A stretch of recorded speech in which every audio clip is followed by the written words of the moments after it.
स्वागत है दोस्तों, आज मैं आपके सामने एक और कहानी के साथ आया हूँ जो आपके जीवन में कुछ वैल्यू ऐड कर सकता है। प्राचीन काल में एक राजा के पास एक हाथी था। उस हाथी पर चढ़कर उसने कई युद्ध में विजय हासिल की थी। ये हाथी जब छोटा था तभी से उसे इस तरह से प्रशिक्षित किया गया था कि वो युद्ध कला में खूब प्रवीण हो गया। युद्ध में सेना के आगे चलते हुए ये पर्वतसा हाथी जब गुस्से से चिंघाड़ता हुआ दुश्मन सेना में घूमता था तो दुश्मनों के छक्के छूट जाते थे। इस तरह इस बलवान हाथी की कीर्ति चारों दिशाओं में फैली हुई थी। धीरे धीरे समय के साथ वृद्धावस्था की ओर बढ़ने लगा। उसकी चमड़ी ढीली हो गई। उसकी जवानी का जोश और पराक्रम जाता रहा। अब उसे केवल हाथीशाला में ही रखा जाने लगा।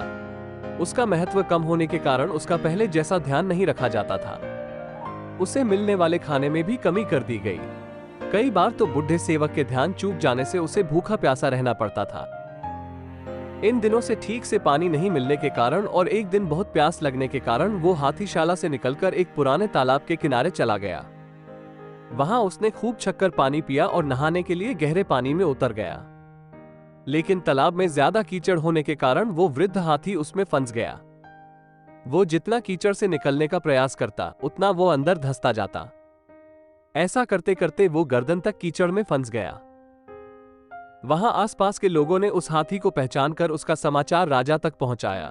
राजा ने तुरंत ही उसे निकालने का आदेश दे दिया, लेकिन बहुत प्रयासों के बाद भी वो हाथी को नहीं निकलवा पाए। सभी उसे मौत के मुंह में जाते हुए देखने को विवश थे। तभी एक मंत्री ने राजा को एक युक्ति सुझाई। राजा ने हाथी को निकालने वाले सभी लोगों को वापस बुलवा लिया। अब सारे आदमियों को युद्ध सैनिकों की वेशभूषा पहनाई गई और वो सभी वाद्य यंत्र मंगवाए गए जो युद्ध के मौके पर काम लिए जाते थे। हाथी के सामने युद्ध के नगाड़े बजने लगे और सैनिक इस तरह से उस हाथी की ओर बढ़ने लगे जैसे वो दुश्मन पक्ष के हो। ये दृश्य देखकर उस हाथी में गजब का जोश आ गया।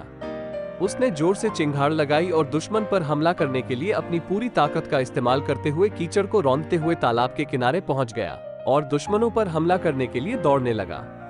आखिरकार उसे नियंत्रित कर लिया गया। इस तरह वो हाथी अपने मनोबल के कारण अपनी जान बचा पाया। दोस्तों, जिसका मनोबल जाग जाए तो वो कमजोर और असहाय होते हुए भी असंभव से दिखने वाले कार्य कर दिखाते हैं। मनुष्य की सारी सफलताएं उसके मनोबल पर निर्भर करती हैं। अपने प्रचंड मनोबल के दम पर वो हर लक्ष्य को प्राप्त कर सकता है। इसलिए हमें भी कभी अपना मनोबल कमजोर नहीं पड़ने देना चाहिए। हो सकता है कुछ असफलताएं मिले, लेकिन हमें दुगुने उत्साह के साथ वापस उठ खड़ा होना है और फिर से भरपूर प्रयास करना है। ये कहानी आपको कैसी लगी हमें कमेंट के द्वारा जरूर बताएं और इसे अपने दोस्तों के साथ शेयर भी करें, क्योंकि हो सकता है किसी को इस समय इसकी सबसे ज्यादा जरूरत हो। मिलते हैं एक और नई कहानी के साथ, तब तक के लिए गुड बाय।